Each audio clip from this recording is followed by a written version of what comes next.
Connor Mantz here, head of the New York City Marathon. First time running New York City Marathon, so how do you feel going in? I'm pretty excited.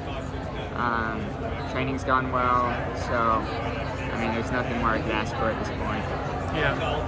How did you feel coming off the Olympics? Was there how much soreness compared to a normal marathon? Because that was not a normal marathon course. Right. I was pretty sore. I had a little foot thing that was bothering me for about a week that I thought was super severe. And then my PT worked on it a couple of times. Within a week and a half, I was fine. Yeah. So ended up being something very small, very minimal. But other than that, I recovered pretty quickly. I think I was just I was the best I'd ever been prepared for a marathon, for the most part. And so I wasn't I recovered quicker than I usually do. Yeah. Do you think you've built upon that fitness at all since then, or have you mostly just maintained it going into this race?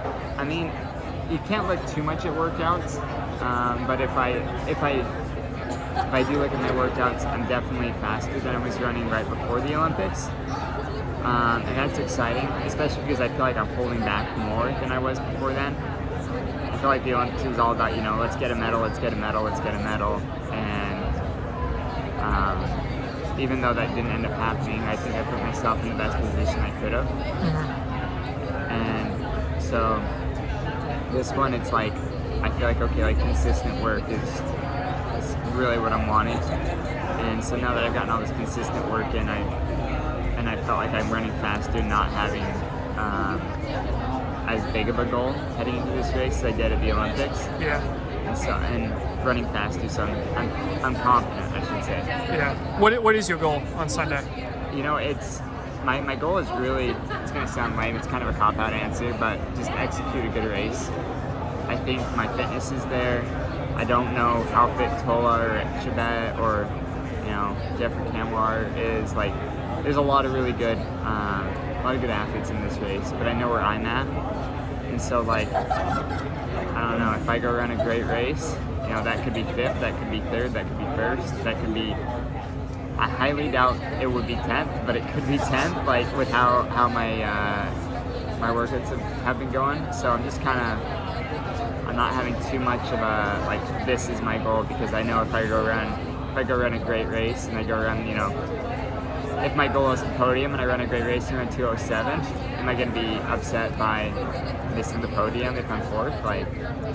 No, I probably wouldn't. So just want to make sure I execute well.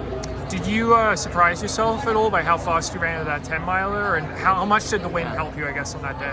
The wind definitely helped quite a bit. It's hard to say it was this many seconds per mile, but I wasn't very surprised. Even before we knew there was going to be a tailwind, I thought about 4:30 is what I wanted to run. I just was very I really wanted to just have one race where I just went for it, went for broke, went for a fast time. I don't get those opportunities very often where I can marathons are very different. Marathons are all about patience and running consistent effort. But in a 10-miler, it's okay, low pressure, there's no appearance fee, the prize money wasn't great anyway. So it was let's just try and rip a fast time. And so I just, I think I did a good job. My first few miles, which should have been fast, were a little slow because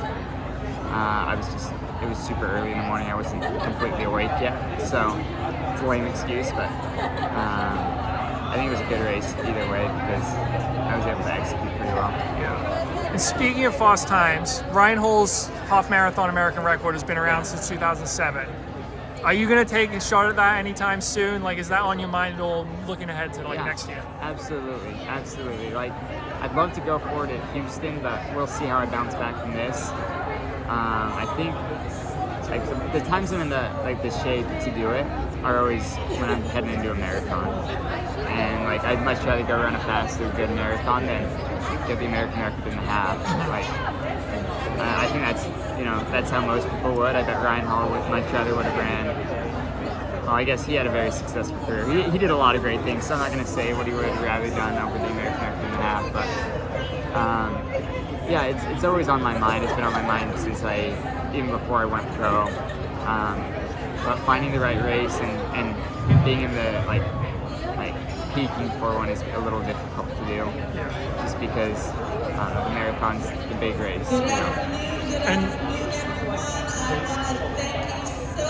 how nice is it to get an appearance fee after running the last two? You know, you don't get an appearance fee for the trials or the Olympics. You know, it's nice.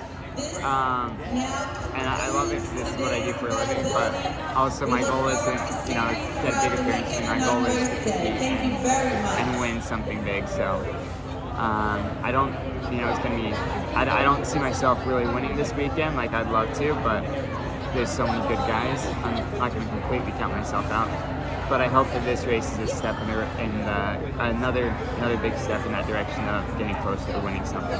Great. And last question, the 2:08 you ran in Paris, like, what do you think that's worth on a flat course, fast course? I talked to some athletes after, like Abdi Najiri and an athlete from Sweden. They said they'd give about 3 minutes, so 2:05. But what it's worth, like what is really the best marathon ever run, like I don't know. I look at Rupp's 2:06 in Chicago the year it was like blazing hot, and like that's probably worth something really big, like really fast too, and better than what Kawanishi ran. But Kawanishi didn't have the super shoes, so yeah, I'm not gonna look too much into what it's worth. It's just gonna, I don't know. I was 2 minutes behind Tola, and I just wanted to straighten the time. Gotcha. Well, congrats on a great season so far, and good luck on Sunday. Thank you.